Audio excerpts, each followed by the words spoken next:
Hi all, welcome back to my channel. ಇವತ್ತಿನ recipe ಬಗ್ಗೆ ಹೇಳೋದಾದರೆ, ಯಾರೆಲ್ಲ ಸಾಫ್ಟಾಗಿ ಮತ್ತು ಸ್ಪಾಂಜಿಯಾಗಿ ಸೆಟ್ ದೋಸೆನ ಮಾಡಬೇಕು ಅಂದ್ಕೊಂಡಿದ್ದೀರೋ ಅವರಿಗೆ ವಿಡಿಯೋ ತುಂಬಾ ಹೆಲ್ಪ್ ಆಗುತ್ತೆ. ನಾನು ಫಾಲೋ ಮಾಡೋ ಅಂಥ ಕೆಲವೊಂದಿಷ್ಟು ಟ್ರಿಕ್ಸ್ ಮತ್ತು ಟಿಪ್ಸ್ನ ಈ ವಿಡಿಯೋನಲ್ಲಿ ಶೇರ್ ಮಾಡ್ಕೊತಿದ್ದೀನಿ. ಇದರಿಂದ ನೀವು ಈಸಿಯಾಗಿ ಸೆಟ್ ದೋಸೆನ ಮಾಡಬಹುದು. ಹಾಗಿದ್ರೆ ಬನ್ನಿ ರೆಸಿಪಿ ಹೇಗೆ ಮಾಡೋದಂತ ನೋಡೋಣ. ಮೊದಲಿಗೆ ನಾನಿಲ್ಲಿ 1 ಗ್ಲಾಸ್ ಆಗುವಷ್ಟು ರೇಷನ್ ಅಕ್ಕಿನ ತೊಗೊಂಡಿದ್ದೀನಿ. ನೀವು ಬೇಕಾದರೆ ದೋಸೆ ಅಕ್ಕಿ ಕೂಡ ಬಳಸ್ಕೊಬೋದು. ನಂತರ ನಾನಿಲ್ಲಿ 1/4 ಕಪ್ ಆಗುವಷ್ಟು ಉದ್ದಿನಬೇಳೆನ ಸೇರಿಸ್ಕೊತಾ ಇದ್ದೀನಿ. ಅದಾದಮೇಲೆ 2 ಸ್ಪೂನ್ ಆಗುವಷ್ಟು ನಾನಿಲ್ಲಿ ಸಬ್ಬಕ್ಕಿನ ಬಳಸ್ತಾ ಇದ್ದೀನಿ. ನಂತರ ನಾನಿಲ್ಲಿ ಅರ್ಧ ಚಮಚ ಆಗುವಷ್ಟು ಮೆಂತ್ಯಕಾಳನ್ನ ಹಾಕ್ಕೊತಾ ಇದ್ದೀನಿ. ಅದಾದಮೇಲೆ ನಾನಿಲ್ಲಿ ಸೇಮ್ ಗ್ಲಾಸ್ ಅಳತೆಲೇ ಅವಲಕ್ಕಿನ 1/4 ಕಪ್ ಆಗುವಷ್ಟು ತೊಗೊಂಡಿದ್ದೀನಿ. ಇದನ್ನು ನಾನು ರುಬ್ಬೋ ಟೈಮಲ್ಲಿ ನೆನೆಯೋಕ್ಕೆ ಹಾಕ್ತೀನಿ.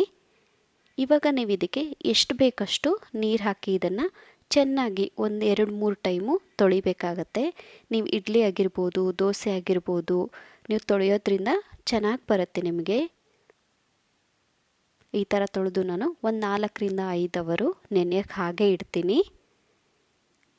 ಈ ಕಡೆ ನಾನು ರುಬ್ಬೋ ಟೈಮಲ್ಲಿ ಅವಲಕ್ಕಿ ನಿಮಗೆ ಆಲ್ರೆಡಿ ತೋರಿಸಿದ್ನಲ್ವ, ಅದನ್ನು ನಾನು ನೆನೆಯೋಕ್ಕೆ ಹಾಕ್ತೀನಿ. ನೀವಿಲ್ಲಿ ನೋಡ್ತಿರ್ಬೋದು, ನನಗೆ ಆಲ್ರೆಡಿ ಅವಲಕ್ಕಿ ನೆಂದಿದೆ.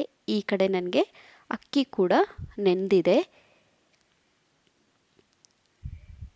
ಇವಾಗ ನಾನಿಲ್ಲಿ ಒಂದು ಮಿಕ್ಸಿ ಜಾರನ್ನ ತಗೊಂಡು ಅಕ್ಕಿ ಮತ್ತು ಅವಲಕ್ಕಿನ ಒಂದೇ ಟೈಮಲ್ಲಿ ರುಬ್ತಾ ಇದ್ದೀನಿ. ನೀವು ಬೇಕಾದರೆ ಅಕ್ಕಿ ಮೊದಲಿಗೆ ರುಬ್ತೀನಿ ಅಂದರೂ ರುಬ್ಕೋಬೋದು. ನಂತರ ನೀವು ಅವಲಕ್ಕಿನ ರುಬ್ಕೊಬಹುದು. ನೀವು ರುಬ್ಬೋವಾಗ ಇದನ್ನು ನುಣ್ಣಗೆ ರುಬ್ಕೊಬೇಕಾಗತ್ತೆ. ನಾವು ಇಡ್ಲಿಗಾದರೆ ತರಿಯಾಗಿ ರುಬ್ತೀವಿ, ಆದರೆ ಸೆಟ್ ದೋಸೆ ಮಾಡಬೇಕು ಅಂದರೆ ನೀವು ಎಷ್ಟು ನುಣ್ಣಗೆ ರುಬ್ತಿರೋ ಅಷ್ಟು ದೋಸೆ ನಿಮಗೆ ಚೆನ್ನಾಗಿ ಬರುತ್ತೆ. ಸೊ ನೀವು ಇಲ್ಲಿ ನೋಡ್ತಿರ್ಬೋದು, ಇಷ್ಟು ನುಣ್ಣಗೆ ಬಂದರೆ ನಮಗೆ ಪರ್ಫೆಕ್ಟ್ ಆಗಿದೆ ಬ್ಯಾಟರ್ ಅಂತ. ಸೊ ಇವಾಗ ನಾನು ಏನು ಮಾಡ್ತೀನಿ, ಇದನ್ನು ಒಂದು ಪಾತ್ರೆಗೆ ಹಾಕ್ಕೊಂಡು ಇದಕ್ಕೆ ನಾನಿಲ್ಲಿ ಸ್ವಲ್ಪ ಸೋಡಾನ ಹಾಕ್ಕೊತಾ ಇದ್ದೀನಿ. ನಿಮಗೆ ಗೊತ್ತು, ಸೋಡಾ ಹಾಕೋದ್ರಿಂದ ನಮಗೆ ಸ್ಪಾಂಜಿಯಾಗಿ ಬರುತ್ತೆ ಮತ್ತು ಹಿಟ್ಟು ಉಬ್ಬಿ ಬರುತ್ತೆ. ನಂತರ ನಾನಿಲ್ಲಿ ಸ್ವಲ್ಪ ಸಕ್ಕರೆನೂ ಕೂಡ ಸೇರಿಸ್ಕೊತಾ ಇದ್ದೀನಿ. ಇವಾಗ ಏನಪ್ಪ ಅಂದರೆ ನೀವು ಇದನ್ನು ಚೆನ್ನಾಗಿ ಕಲಿಸ್ಕೊಬೇಕಾಗತ್ತೆ. ಅದು ನೀಟಾಗಿ ಸೋಡಾ ಮತ್ತು ಸಕ್ಕರೆ ಹಿಟ್ಟು ಜೊತೆ ಬೆರಿಬೇಕು. ಆ ಥರ ನೀವು ಕಲಿಸ್ಕೊಬೇಕಾಗತ್ತೆ. ಕಲಿಸ್ಕೊಂಡಿದ ನಂತರ ನಾನಿಲ್ಲಿ ಓವರ್ನೈಟು ಹಾಗೆ ನೆನೆಯೋಕ್ಕೆ ಇಟ್ಬಿಡ್ತೀನಿ.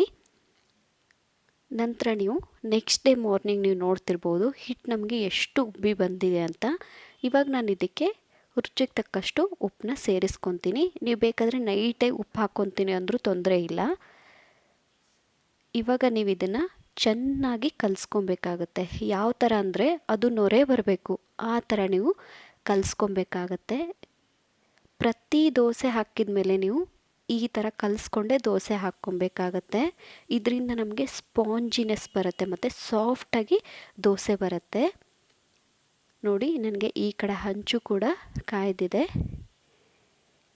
ನಾನಿಲ್ಲಿ ಸೆಟ್ ದೋಸೆನ ಹಾಕ್ಕೊತಾ ಇದ್ದೀನಿ.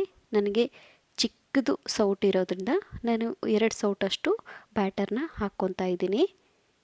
ನೀವು ಇಷ್ಟು ಚಿಕ್ಕದಾಗಿ ಮಾಡಿದರೆ ಸಾಕು ನಿಮಗೆ. ನೀವು ಬೇಕಾದರೆ ಇದ್ರ ಮೇಲೆ ಸ್ವಲ್ಪ ಎಣ್ಣೆನೋ ತುಪ್ಪನೋ ಇಲ್ಲ ಬೆಣ್ಣೆ ಇದ್ದರೆ ಬೆಣ್ಣೆನೂ ಕೂಡ ಹಾಕ್ಕೊಬಹುದು. ನಂತರ ಇದನ್ನು ನೀವು 2 ಬದಿಗೆ ಬೇಯಿಸಿದರೆ ದೋಸೆ ನಿಮಗೆ ಈಸಿಯಾಗಿ ರೆಡಿ ಆಗುತ್ತೆ.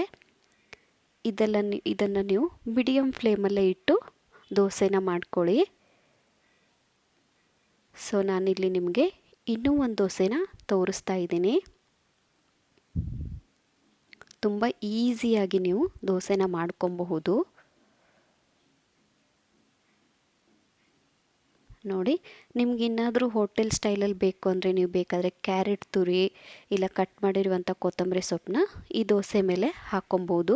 ನಿಮಗೆ ಈಸಿಯಾಗಿ ಹೋಟೆಲ್ ಸ್ಟೈಲಲ್ಲಿ ಸೆಟ್ ದೋಸೆ ಸಿಗುತ್ತೆ. ಸೊ ನೋಡಿದ್ರಲ್ಲ ಫ್ರೆಂಡ್ಸ್, ನಾವು ಎಷ್ಟು ಈಸಿಯಾಗಿ ಸ್ಪಾಂಜಿ ಮತ್ತು ಸಾಫ್ಟಾಗಿರೋ ಸೆಟ್ ದೋಸೆನ ಮಾಡಬಹುದು ಅಂತ. ಹಾಗಿದ್ರೆ ಯಾಕೆ ಲೇಟು, ಇವಾಗಲೇ ಹೋಗಿ ಅಕ್ಕಿನ ನೆನೆ ಹಾಕಿ ರೆಸಿಪಿನ ಟ್ರೈ ಮಾಡಿ. ಹೇಗಿತ್ತು ಅಂತ ನನಗೆ ಕಮೆಂಟ್ ಸೆಕ್ಷನಲ್ಲಿ ಕಮೆಂಟ್ ಹಾಕೋದನ್ನು ಮರಿಬೇಡಿ. ಇದೇ ಥರ ನನ್ನ ವಿಡಿಯೋಗೆ ಸಪೋರ್ಟ್ ಮಾಡ್ತಾಯಿರಿ. And thank you for watching.